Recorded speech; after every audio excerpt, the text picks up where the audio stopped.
Bonjour à toutes, bonjour à tous. Aujourd'hui c'est mardi et je suis heureuse encore une fois de présenter votre émission interactive Soleil d'Afrique. Chers téléspectateurs, aujourd'hui nous allons nous entretenir avec vous sur un sujet qui nous influence tous les jours. Aujourd'hui nous parlerons de l'influence des réseaux sociaux dans notre vie quotidienne. Oui, en effet, les réseaux sociaux sont devenus en quelques années un outil indispensable à notre quotidien. Les réseaux sociaux sont partout et partout où nous sommes, où nous allons, nous avons avec nous un réseau social du moins, qui nous suit partout. Donc aujourd'hui pour en parler, nous avons avec nous un expert sur la question. Il est informaticien. Allons ensemble à la rencontre de notre invité.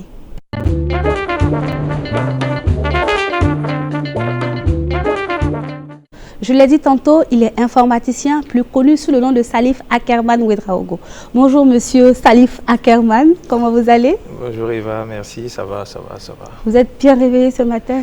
Oui, ça va, on fait aller, ça va. Dieu merci. Merci d'avoir répondu présent à notre invitation. Merci beaucoup. Et Soleil d'Afrique, par ma voix, avec la voix de toute l'équipe, vous dit merci encore. D'accord. Monsieur Salif Ouedraogo, nous allons aller droit dans le but du sujet. Qu'est-ce qu'un réseau social? Qu'est-ce que les réseaux sociaux? Bon, les réseaux sociaux, c'est des outils qu'on met à la disposition du grand public afin de pouvoir interagir pour créer des communautés. À l'intérieur, vous avez réseau pour dire qu'on crée un environnement où les gens sont connectés, et social parce que cela permet d'entretenir un certain nombre de liens et de développer certaines affinités. Grosso modo, je peux définir ça comme ça. Voilà. C'est un outil aujourd'hui qui est indispensable au quotidien de presque tout le monde. On a tous des smartphones et on a presque tous un pied dans un réseau social ou l'autre. Donc l'un dans l'autre, c'est un outil qui est indispensable. Ce sont des outils qui sont indispensables à notre quotidien aujourd'hui. On a du mal à s'en passer. Et sur Burkina Faso, quel est le réseau qui est le plus en vogue? Le réseau le plus répandu et le plus accessible, c'est Facebook.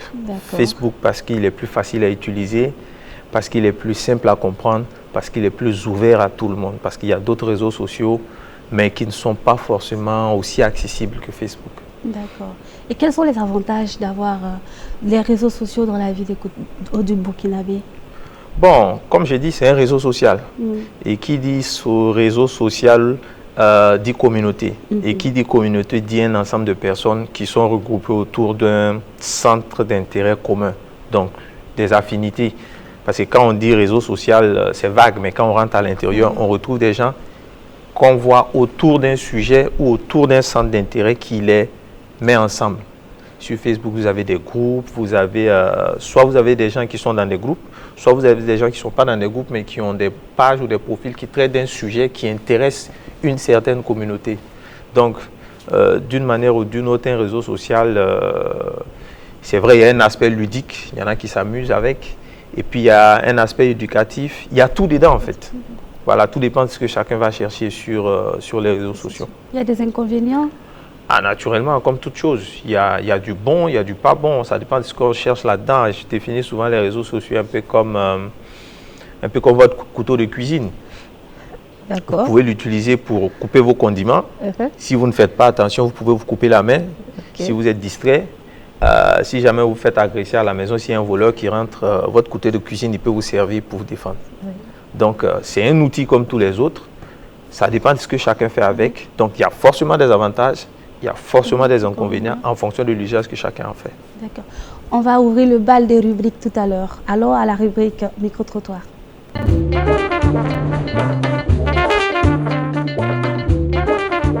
Ah ouais, Facebook et WhatsApp, les deux là. Instagram et comment on appelle ça? Bon, je peux dire les trois là seulement. Les réseaux sociaux qui existent actuellement, si je peux le dire, il y a Facebook. Les gens utilisent WhatsApp également, donc grosso modo Instagram, voilà, qui est utilisé par beaucoup d'autorités, voilà, pour faire passer le message.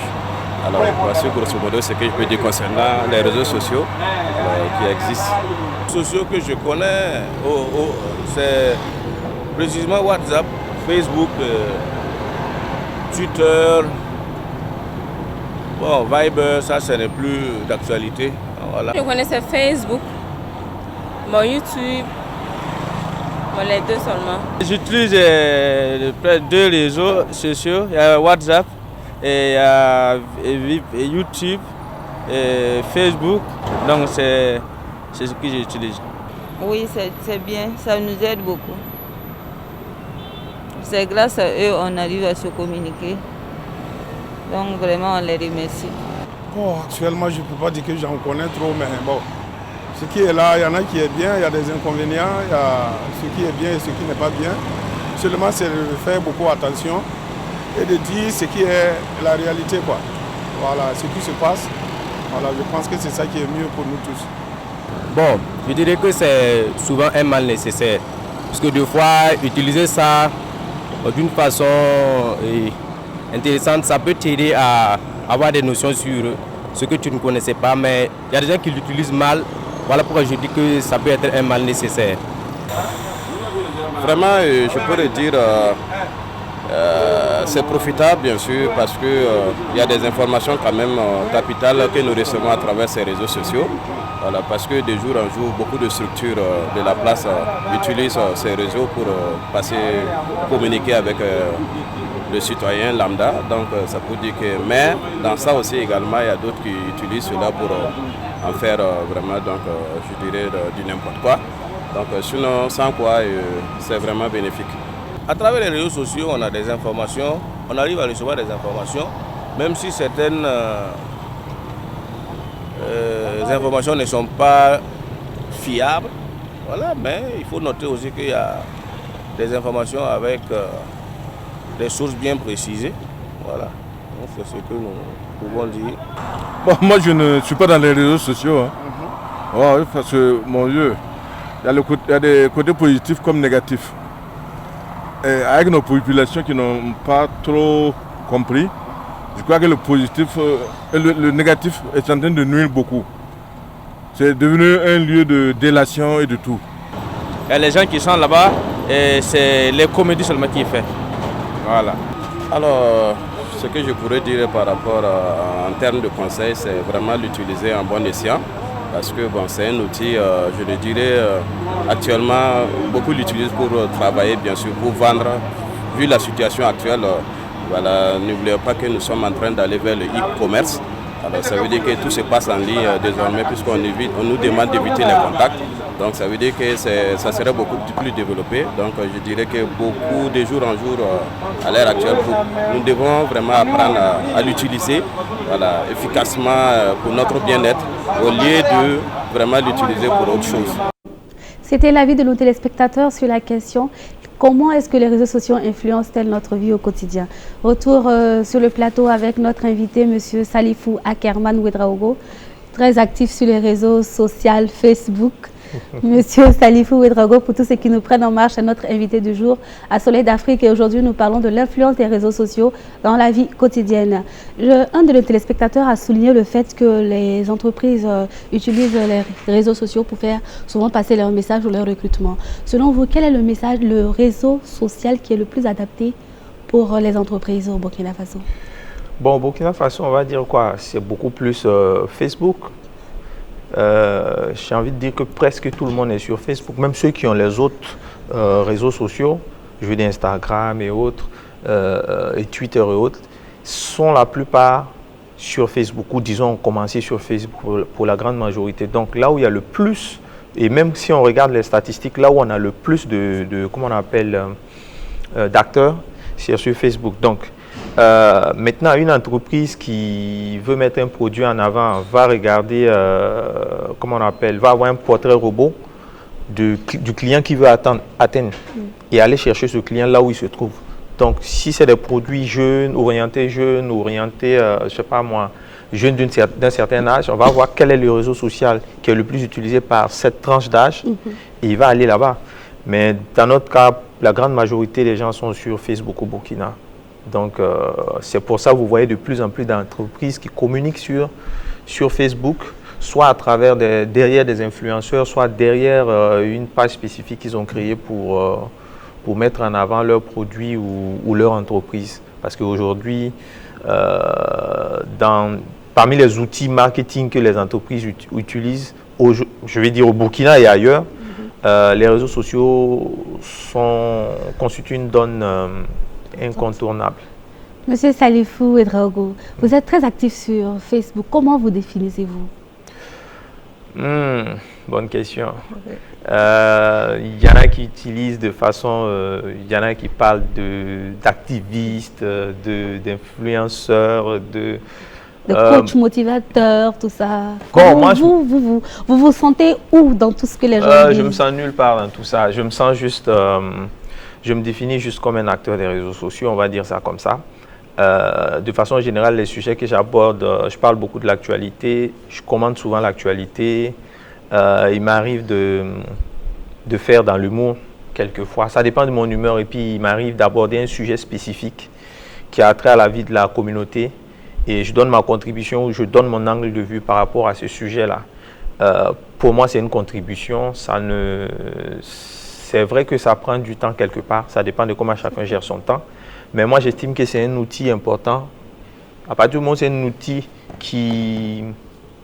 comment on appelle, à partir du moment où c'est un outil qui touche beaucoup de personnes, si tu penses que tu as des messages ou des choses à dire qui peuvent influencer ou aider à avancer ou aider à influencer les choses dans la bonne direction, il faut le faire. Et moi, j'estime que Facebook, c'est un outil qui permet de passer beaucoup de messages et de la manière la plus simple possible. Donc, si vous voyez que je suis beaucoup actif sur Facebook, c'est parce que j'estime que souvent j'ai des choses à dire, j'ai des choses à partager, et bien je passe par Facebook. Dieu merci, il y a pas mal de gens qui suivent, qui comprennent. En même temps, chacun de mes messages sont orientés vers un public cible bien précis. Et la plupart du temps, j'atteins mon objectif et c'est une satisfaction personnelle. Vous avez combien d'amis en gros sur Facebook? J'avoue que... Vous ne la savez pas, ils sont... Ouais, je me suis jamais posé cette question-là parce que pour moi, le nombre ne fait pas nécessairement la qualité. Okay. Voilà, je n'ai pas envie d'avoir 100 000, 10 000 amis, c'est bien. Mais la qualité des gens que je mets dans mon comment on appelle, dans mon cercle est important. Je n'ai pas envie d'accueillir tout le monde, j'ai envie d'accueillir des gens qui ont besoin de m'apporter quelque chose. De la même manière que j'apporte quelque chose à ceux qui me suivent, j'aimerais que mes contacts et les gens qui sont en interactivité avec moi puissent aussi me rendre quelque chose en retour. Du coup, le nombre, pour moi, il n'est pas aussi important que ça. Y a-t-il des influenceurs au Burkina? Est-ce qu'il y a des influenceurs au Burkina? C'est une question qui m'a été posée lors de mes petites enquêtes là. Donc j'ai souhaité vous la poser ce matin. Y a-t-il des influenceurs, hein, dans le sens profond du mot? Il y en a, mais c'est vraiment, il n'y en a pas beaucoup. C'est très rare. Okay. Parce qu'on confond tout. C'est pas parce que quelqu'un est très actif sur les réseaux que c'est un influenceur.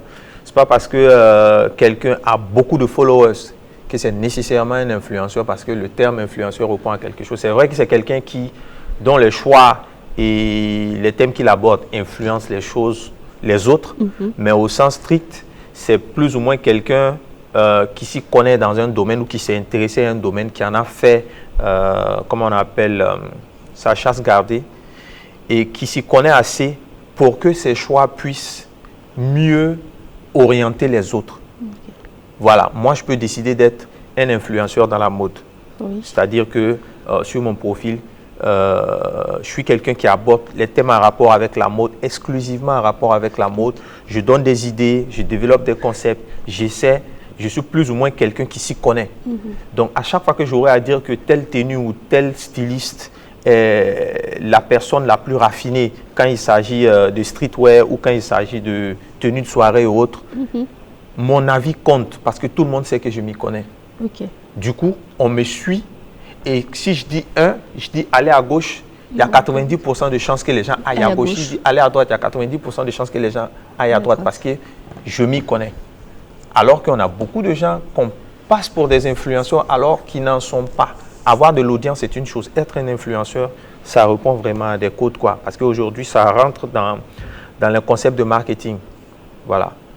Vous pensez que l'influenceur, la vie d'un influenceur peut améliorer le quotidien des internautes? Oui, parce qu'un influenceur intervient plus ou moins comme un expert d'un domaine. Voilà. Si le monsieur, si le monsieur c'est un influenceur dans le sport ou dans le foot, Et d'ailleurs, on a beaucoup de gens qui connaissent très bien les différents championnats européens, je ne sais pas moi, sous-régionaux et autres. Ces gens-là, quand ils parlent de foot, tu as l'impression qu'il a fait une école de foot parce qu'il s'y connaît. Donc son avis compte. Quand il dit, il parle de quelque chose, un sujet précis en rapport avec le foot, les gens l'écoutent, les gens prêtent une oreille attentive parce qu'on sait qu'il s'y connaît. Donc ce monsieur est capable d'influencer vos choix. Voilà, vos choix de vêtements. Si moi je suis un influenceur dans la mode, je peux vous dire que pendant la saison des pluies, telle tenue n'est pas adaptée, telle tenue n'est pas adaptée et tel styliste met en avant des modèles qui sont plus adaptés à notre climat et ainsi de suite. Je vais développer, je vais expliquer. Les gens vont dire, ah ok, ah ben je ne savais pas. Ou je vais vous dire, la tendance à la mode actuellement, c'est tant. Les gens vont suivre parce qu'on sait que je m'y connais. Et je vais créer comme ça un mouvement ou une tendance sans grand moyen.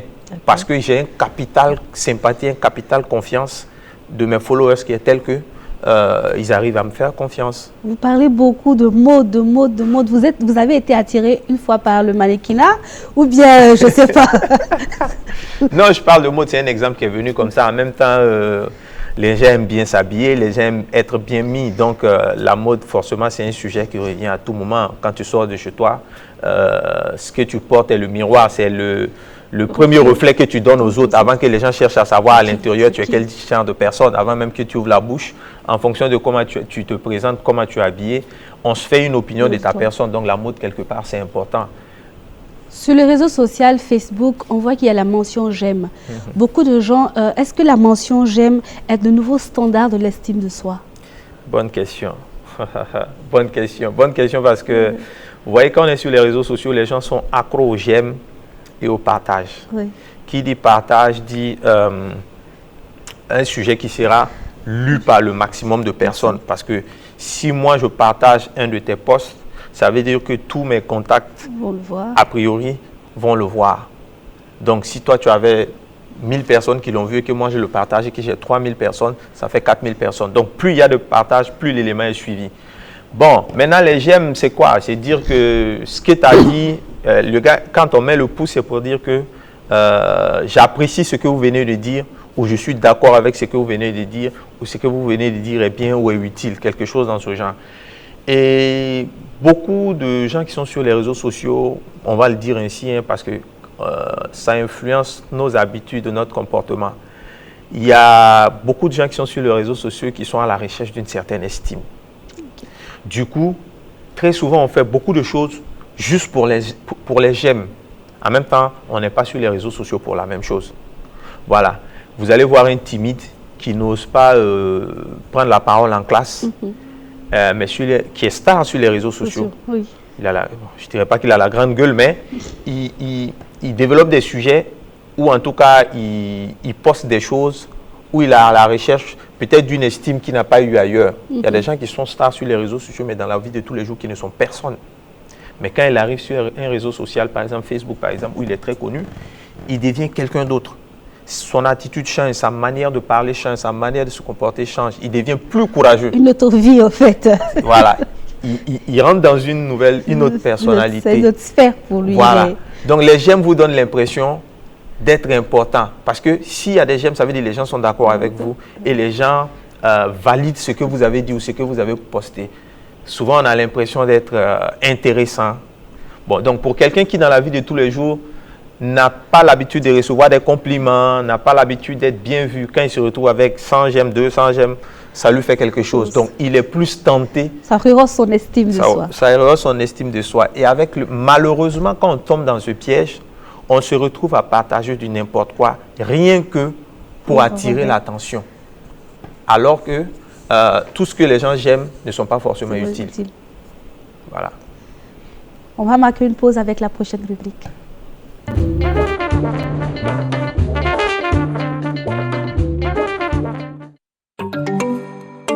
Covid-19, attends un peu. Corona, vilaine maladie, là, on fait pas de ça. Corona, vilaine maladie, là, on fait pas de ça. Corona, précautions pour éviter le pire. Voilà, quand te parle, il faut écouter. L'affaire là est vraiment sérieuse. Quand te parle, il faut écouter. L'affaire là est vraiment sérieuse. Corona, tu vois là, c'est égal à la mort. Si tu prends ça là, je m'en fous. Tu vas mourir là, je m'en fous. Toi là, quand te parle, il faut écouter. L'affaire là est vraiment sérieuse. Ça coûte tellement vite que c'est déjà chez nous.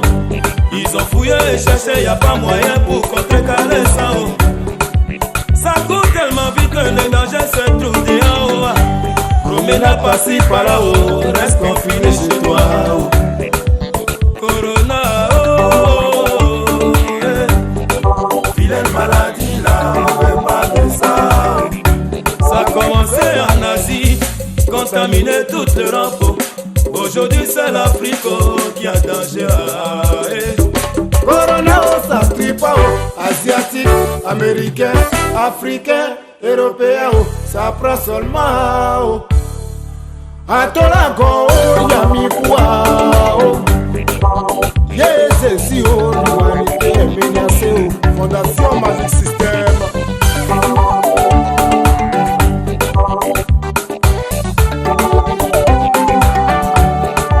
Côte d'Ivoire, prévention. L'affaire est sérieuse, quand tu parles, faut écouter. Prévention, Ivoirien. Quand tu fais de sommeil, prends soin de bien laver tes mains. Protégeons-nous en utilisant des cache-nez.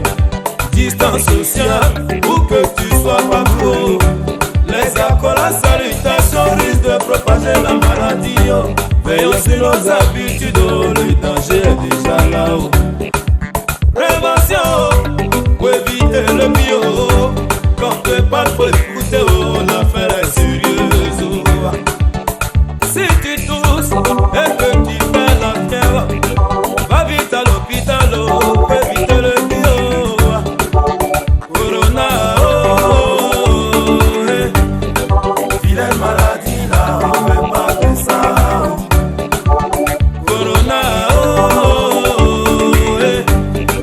vilaine maladie là, on veut pas de ça. Voilà, quand te parle, il faut écouter. L'affaire là est vraiment sérieuse. Quand te parle, il faut écouter. L'affaire là est vraiment sérieuse. Voilà, quand te parle, soutien total, il faut écouter. À toutes les organisations et organismes qui luttent pour éradiquer ce virus. Italie, Yako, France, il faut écouter. L'affaire là est vraiment sérieuse. L'OMS, l'UNICEF, à tous nos docteurs, médecins et chercheurs, restons debout.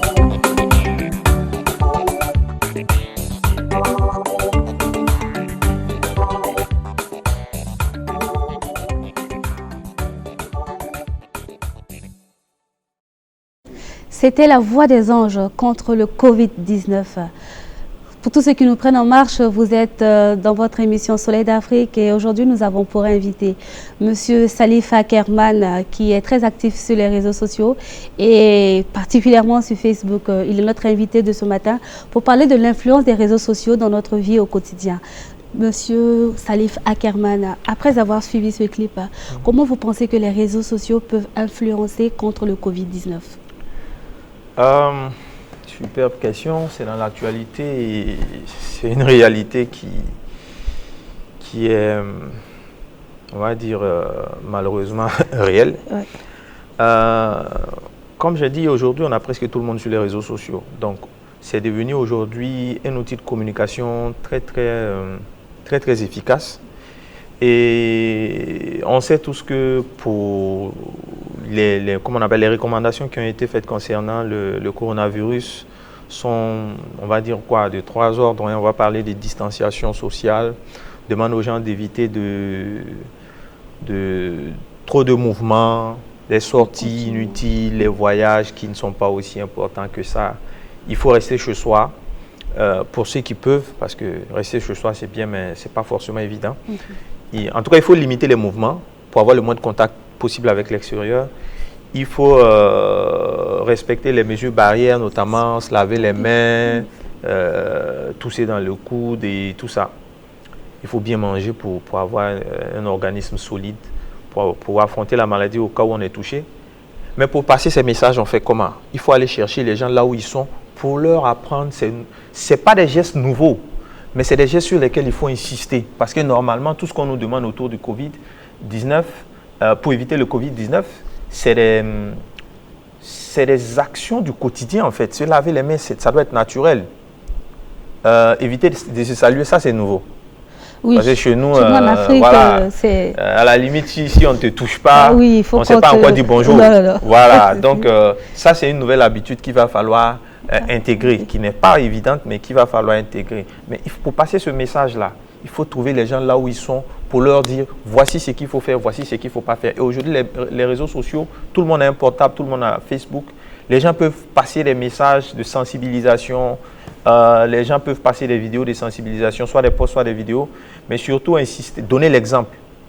Beaucoup de discours, c'est bien, mais faire des petits scénarios, on explique aux gens, voici ce qu'il faut faire, voici ce qu'il ne faut pas faire. C'est beaucoup plus parlant que du texte. Et les médias sociaux aujourd'hui, les réseaux sociaux aujourd'hui, Facebook par exemple est un média extraordinaire qui permet de toucher beaucoup de personnes. Donc, moi je communique déjà là-dessus depuis le début, quasiment tous les jours. J'invite les autres personnes qui ont une certaine audience à le faire. Parce que plus le message va passer, mieux les gens vont se porter parce qu'ils vont changer de comportement et on sera tous bénéficiaires à la fin. D'accord. Voilà. Nous avons constaté que pour ouvrir un compte sur un réseau, il faut entrer des données. Comment est-ce que ces données personnelles-là sont préservées? C'est un gros débat. C'est un gros débat parce que être sur les réseaux sociaux, c'est, comment on appelle, ouvrir une porte pour que les autres entrent dans votre intimité, plus ou moins, parce qu'on partage des photos. Pour la majorité des personnes, on partage des photos de nos enfants, de nos amis, de notre famille, nos instants de vie, ainsi de suite. Et ces informations sont préservées comme a priori. Les concepteurs de ces logiciels vous diront que non, les informations sont préservées, nous avons mis tel protocole derrière pour ne pas que les informations, ainsi de suite. En théorie, c'est ce qui est dit, mais l'expérience nous a montré que ce n'est pas toujours vérifié. Et que souvent nos informations se retrouvent là où elles ne devraient pas se retrouver. Parce qu'aujourd'hui, l'information, on va dire quoi? C'est ce qui permet à beaucoup d'entreprises de prendre des décisions, à des États de prendre des décisions. Donc, qui a une bonne maîtrise sur les données personnelles de ses citoyens ou en tout cas des gens de façon générale, permet de mieux orienter certains choix et de prendre certaines décisions. Donc aujourd'hui, c'est comme une ressource. Et la plupart des réseaux sociaux vivent de ces ressources parce que ces informations personnelles, ils les monnaient derrière. Ok. Beaucoup de gens ne le savent pas. Ah, moi, je ne le savais pas, par exemple. Ah ben oui. Parce que je te donne un exemple tout bête. Hein. Si ce matin, tu fais des recherches sur les voitures, tu vas dans Google ou je ne sais pas quoi, tu fais des recherches sur des voitures. Tu vas te rendre compte après que dans ton profil Facebook, on va t'afficher des publicités de voitures, des publicités de concessionnaires de voitures, des publicités. Pourquoi? Parce que jamais fait la remarque en fait, le lien n'avait jamais été fait. Oui, il faut faire attention. Les publicités qu'on vous propose ne vous sont pas proposées au hasard. On scanne votre personnalité. On regarde quels sont vos centres d'intérêt et en fonction de ça, on calibre les pubs. Les pubs que moi je reçois dans ma timeline, dans ma file d'actualité, tu ne reçois pas les mêmes publicités parce qu'on n'a pas les mêmes centres d'intérêt. Okay. Donc en fonction du type de recherche que je fais, aux choses auxquelles je m'intéresse, Facebook calibre la publicité qu'elle doit me montrer. Elle personnalise ça. Et pour faire ça, il faut qu'elle sache qui je suis. Okay. Et pour savoir ça, Facebook a besoin de stocker ou en tout cas de scanner, de faire le point de mes recherches et de stocker ça quelque part. Et à chaque fois que j'apparais, on me propose ce que je cherche en fonction de ma sensibilité du jour. Pour faire ça, il faut stocker les données personnelles des gens quelque part et travailler là-dessus. Bon, souvent, vous installez une application qui vous demande l'autorisation pour avoir accès à votre carnet d'adresse, à vos contacts, l'autorisation d'avoir accès à votre appareil photo, l'autorisation d'avoir accès à votre galerie photo. Les gens ne savent pas, mais tout ça, ça fait partie. Mais on installe les applications, mais on ne rentre pas dans les paramétrages pour les paramétrer comme il faut. On accepte par défaut, par défaut, par défaut, alors que souvent par défaut, c'est une porte ouverte à tout. Parce que vous donnez l'autorisation, par exemple à Facebook, d'avoir accès à vos photos. Vous donnez l'autorisation à Facebook d'avoir accès à votre appareil photo. En d'autres termes, si moi j'ai accès à ton appareil photo, ça veut dire qu'à ton insu, je peux prendre des photos. Par exemple. Mais les gens, beaucoup ne le savent pas. Voilà. Et derrière, il y a certains réseaux sociaux, on va parler de Facebook entre autres, qui monnaient ces données personnelles des gens, sont peut-être vendues en une entreprise.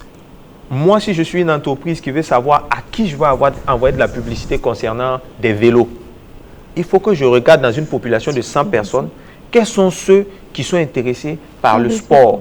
Dans ceux qui sont intéressés par le sport, quels sont ceux qui sont intéressés par le cyclisme ou en tout cas le vélo. Et en fonction de ça, j'enverrai vers ces personnes, soit dans leur mail, soit dans leur profil, un certain nombre d'informations qui sont en rapport avec le produit qui pourra les intéresser. Donc, on a l'impression que c'est gratuit, mais en réalité, ce n'est pas aussi gratuit que ça. Voilà. Souvent, il faut se poser la question, Facebook vit de quoi? Ces réseaux sociaux, les vivent de quoi? Parce qu'ils ont des employés, ils investissent de l'argent dans le développement des logiciels, ils investissent de l'argent. Oui, ils investissent de l'argent en équipement. Ils ont les employés les mieux payés au monde. Donc, ils vivent de quoi? Ils vivent de publicité, de façon générale. La vie que nous avons sur Facebook, le monde virtuel que nous concevons sur Facebook, n'influe-t-il pas sur notre vie réelle? Of course, bien sûr. Bien sûr, parce que si un influenceur te dit que peut te dire d'acheter cette montre parce que actuellement, en termes de qualité, question qualité, question tendance, et le rapport qualité-prix est le meilleur pour ce type de montre et ce type de marque, c'est et que tu arrives à accepter que c'est vrai. Qui t'a influencé. Il t'a influencé. Si on te dit, par exemple, que, parce qu'on passe beaucoup de temps sur les réseaux sociaux, finalement, ce qui se dit là-bas, ce n'est pas tout le monde qui a un filtre pour enlever ce qui est bon et ce qui n'est pas bon. Donc, très souvent, je prends un exemple, les buzz. Quand il y a un buzz en Côte d'Ivoire, je te donne 24 heures ou 48 heures pour que ce buzz atterrisse au Burkina et que ça devienne quelque chose de populaire. C'est pareil. Si on constate que les gens portent leur chemise à l'envers là-bas, ici aussi les gens vont porter. Et que c'est une tendance qui marche, cette tendance va arriver ici via les réseaux sociaux. Et tu vas voir dans la rue, les gens commencer à porter leur chemise à l'envers parce qu'on dit que c'est ça qui est la nouvelle mode. Et c'est ça qui marche dans le monde ou c'est ça qui marche ailleurs. Mais ça passe par où? Ça passe par... Il faut voir ça comme juste un support de... Bon, on va dire quoi? Un support de communication. Comme tous les autres. Maintenant, ça dépendra de comment on l'utilise. Ça dépend de comment on l'utilise. Sinon, c'est un canal de communication. Les réseaux sociaux n'appauvrissent-ils pas notre vie sociale? Parce qu'on passe plus de temps sur les réseaux sociaux avec des amis virtuels qu'on ne passe de temps avec nos proches, avec notre communauté, tous ceux qui nous entourent. Est-ce que ça n'appauvrit pas, en quelque sorte, ça ne biaise pas le lien que nous avons avec notre social? Tout à fait. C'est juste parce qu'avec le temps, vous constaterez que vous avez des amis virtuels. Vous avez l'impression que c'est des vieux potes que vous connaissez depuis longtemps. Oui. Et quand vous suivez ces deux personnes, vous avez l'impression qu'ils se connaissent, ils se voient tous les jours. Non, vous allez constater qu'ils ne se sont jamais rencontrés. Ils ont créé des affinités sur les réseaux sociaux, ils se parlent tous les jours. Oui. Tous les jours, à toutes les heures, ils communiquent.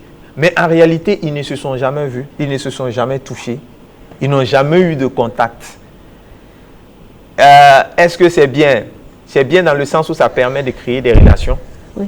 Mais ce n'est pas bien d'un côté parce que le virtuel crée un lien, mais il faut savoir rendre ce lien-là vivant. il faut se rencontrer. Le virtuel qui remplace les vraies relations sociales, ce n'est pas le virtuel qui va nous permettre d'avancer. Voilà, parce que la chaleur humaine est quelque chose d'important. Se voir, se toucher, se parler, c'est une expérience humaine qu'il faut apprendre à entretenir. Parce que, comme dirait quelqu'un, tu as beau avoir 10 000 amis sur Facebook, ouais. Le jour de ton enterrement, si tu as 10 personnes… Tu rends grâce à Dieu. Tu vois que c'est compliqué. Oui.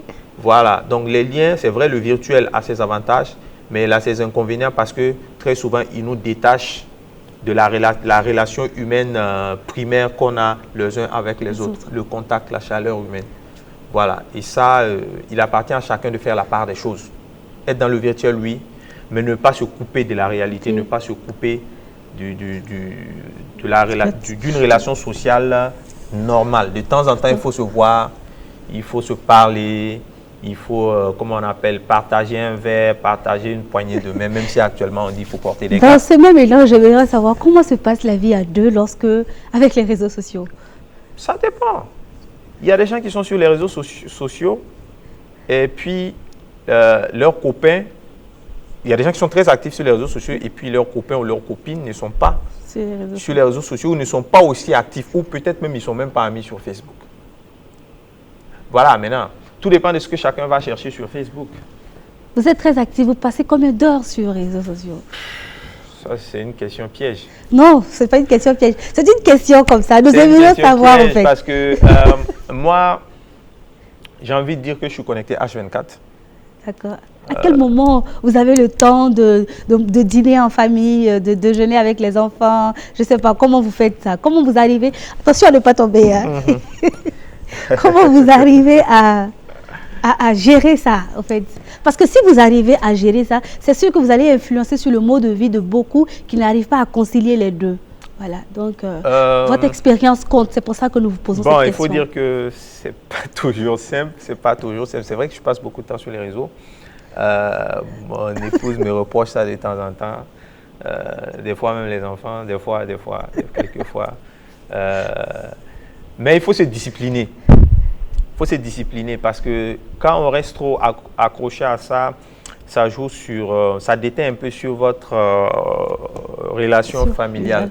Parce que si vous rentrez le soir ou si vous rentrez à la maison et que vous n'avez pas le temps de vous amuser avec les enfants parce que vous êtes accroché à votre téléphone, vous n'avez pas le temps de regarder l'heure de voir parce que vous êtes accroché à votre téléphone, forcément ça influence négativement votre relation parentale avec vos enfants. C'est pareil avec votre épouse ou votre fiancé ou votre copine. Si vous êtes à table et puis vous tenez toujours votre portable, il y a un problème. Si vous êtes à la maison, dans votre intimité, et que vous êtes toujours accroché à votre téléphone, ça ne va pas… si vous êtes avec quelqu'un qui vous connaît, qui vous comprend et qui a accepté ça, ça passe. Mais ça ne passe pas avec tout le monde. Du coup, il faut respecter son vis-à-vis, la personne avec qui on vit ou en tout cas les personnes avec qui on vit. Si ça influence négativement votre vie de couple, vous devez pouvoir mettre un frein. Vous donnez des horaires. Si je rentre à la maison, je me déconnecte ou si à partir de 22h, je me déconnecte. Ou quand je suis à table, pas de téléphone. Ou voilà, ou quand je suis au bureau, pas de téléphone. Ou disons, je suis connecté aux heures de pause, par exemple. Je suis connecté peut-être entre 12h30 et 13h30 le matin, entre 7h et 8h. Et le soir, peut-être entre 20h et 21h, 20h et 22h. Ça dépend, il faut s'organiser. Sinon, ça vous aspire. En moins d'une heure de temps, nous avons remarqué que vous étiez tout le temps sur votre téléphone. Si on vous retire votre téléphone, comment vous faites au fait? Parce que je suis, comme beaucoup, je suis… On peut dire que vous êtes accro au téléphone? Pour prendre la réponse, nous allons suivre le ministère, nous allons suivre le message de sensibilisation du ministère de la Santé. Avant de revenir, il faut prendre la réponse.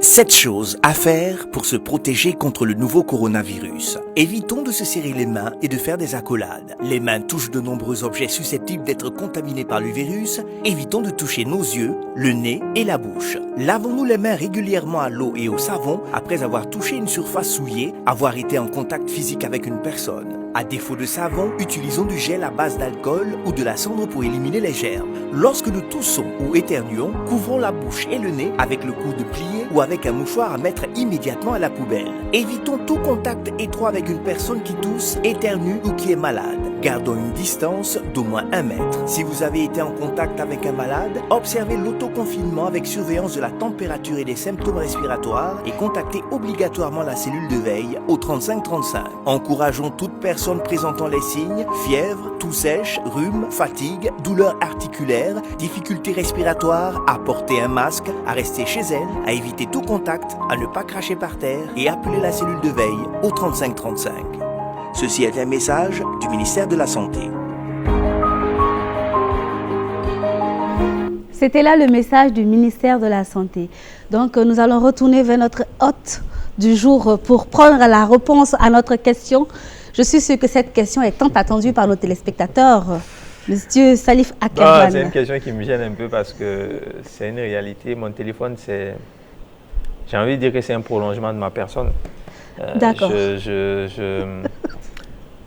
je l'avoue, mon téléphone, c'est... Je ne dirais pas que je suis accro, mais c'est un prolongement de ma main. Votre main, en fait. Voilà, parce que quand je ne l'ai pas, je suis pas... Il vous manque quelque chose. Je sens qu'il y a quelque chose qui... Je sens qu'il y a quelque chose qui n'est pas là. Je pense qu'on va vous recevoir la prochaine fois pour parler de l'influence du téléphone dans la vie au quotidien. Ouais, ça, c'est une autre paire de manches. Je pense qu'on n'aura que des avantages. Il y a des avantages, mais il y a pas mal d'inconvénients. Et puis ça dépend, comme je dis. Ça dépend. Le téléphone, c'est un outil. Maintenant, ça dépend de ce qu'on fait avec. Monsieur Salif Akerman, qu'est-ce que vous faites pendant vos temps libres, à part être sur les réseaux sociaux? Pendant mes temps libres. Vous savez dessiner, vous savez chanter? Non. Vous savez jouer au ballon? Je ne suis pas très sport. Ok, d'accord. Même si de temps en temps, je sors courir ou marcher un peu. Je ne suis pas très football. Mais bon, mes temps libres, d'ailleurs, d'abord, je passe du temps sur les réseaux. Après ça, je lis. Je passe beaucoup de temps devant la télé aussi. Puis, je fais pas mal de recherches. Pas mal de recherches sur Internet.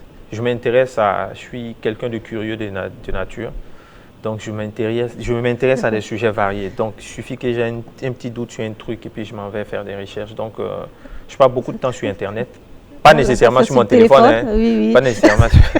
Nous avons passé plus de 50 minutes concentrés à parler du sujet. C'est pour ça que nous détendons un peu l'atmosphère pour savoir davantage. Pour apprendre à l'actualité. À l'actualité, d'accord. Voilà. Et puis, après ça, je m'intéresse à ma famille. Monsieur Salif Akerman, quel est votre mot à l'endroit des téléspectateurs face au Covid-19? Je veux prendre un air sérieux parce que il faut que les gens comprennent que c'est une affaire très sérieuse. Parce que depuis qu'on parle de ça, on attend beaucoup de choses. Il y en a qui parlent de complot, il y en a qui parlent de... c'est vrai, la maladie existe, mais elle n'attrape que les gens d'en haut, c'est-à-dire les gens qui sont riches. Alors que malheureusement, ceux qui pensent cela ont tort parce que quand vous prenez quelqu'un qui est riche ou qui a une personnalité, parce que la maladie a commencé par attraper des personnalités, des gens d'un certain niveau social. Si vous prenez une personnalité que vous dites que c'est parce qu'il a de l'argent et que le coronavirus n'attrape pas les pauvres, il faudrait savoir que quelqu'un qui a de l'argent a forcément du personnel de maison, a forcément un chauffeur, a forcément un vigile, a forcément une servante. Donc, a du personnel autour de lui. Donc, si jamais il contamine une de ces personnes, il faut savoir que vous qui pensez que ce n'est qu'une affaire de riches, vous allez apprendre la nouvelle quand il sera tard parce que vous allez réaliser que ce n'est pas qu'une affaire de riches quand vous aurez les deux pieds là-dedans. Et en ce moment, ce serait un peu tard. Donc, la sensibilisation, c'est de dire aux gens, ça ne vous coûte rien de respecter les mesures et de vous rendre compte après que tout ça n'est qu'une arnaque. Même si je ne pense pas que ce soit une arnaque, parce qu'il y a des gens qui sont toujours dans l'idée que c'est un complot, voilà et tout ça. C'est une réalité, les gens meurent. Si je porte ce t-shirt aujourd'hui, c'est pour rendre hommage à un grand frère, un aîné, qui a été apporté par cette maladie-là. On va dire quoi? C'est dommage. Dernièrement, je parle du grand frère Amadou Marvin Sawadogo, qui est un grand monsieur, qui malheureusement nous a quittés.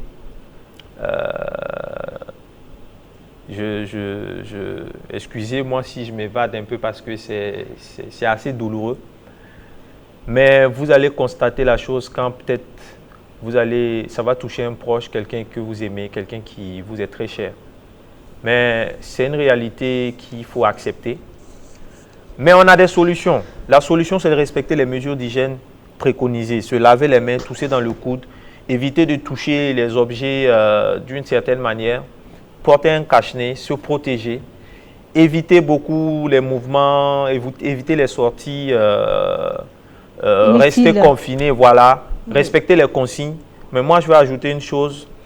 La règle de cette maladie-là, c'est la guérison. La mort n'est que l'exception.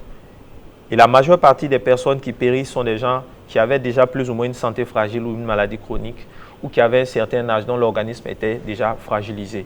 Donc, ce que je peux vous dire, en plus de respecter les mesures d'hygiène, songez à manger équilibré, apportez des ingrédients à votre organisme pour que votre système immunitaire soit le plus au top possible, pour que même si la maladie vous affecte, que votre organisme puisse se défendre sereinement avant même que les médecins n'aient à intervenir.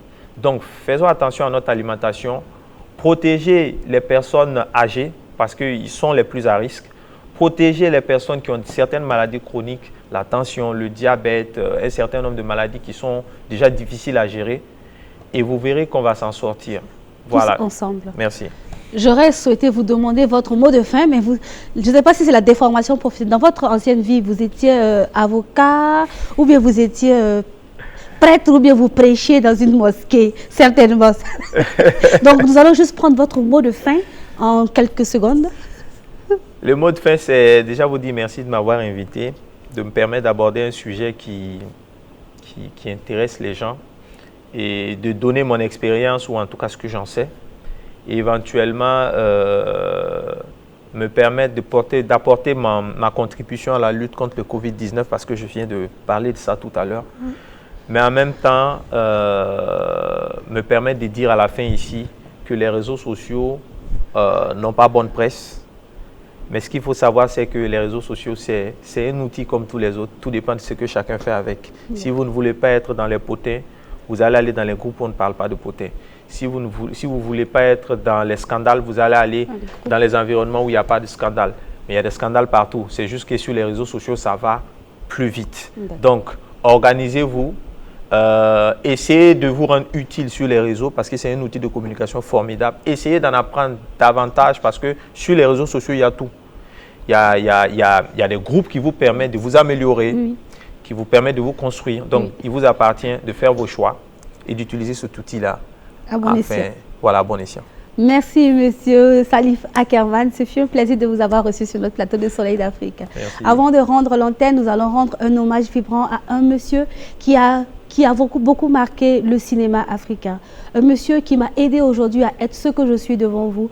Un monsieur qui, grâce à qui j'ai pris confiance en moi. Ce monsieur a été le premier à porter le micro dans ma main. Il m'a aidé à être la femme que je suis, la femme professionnelle que je suis.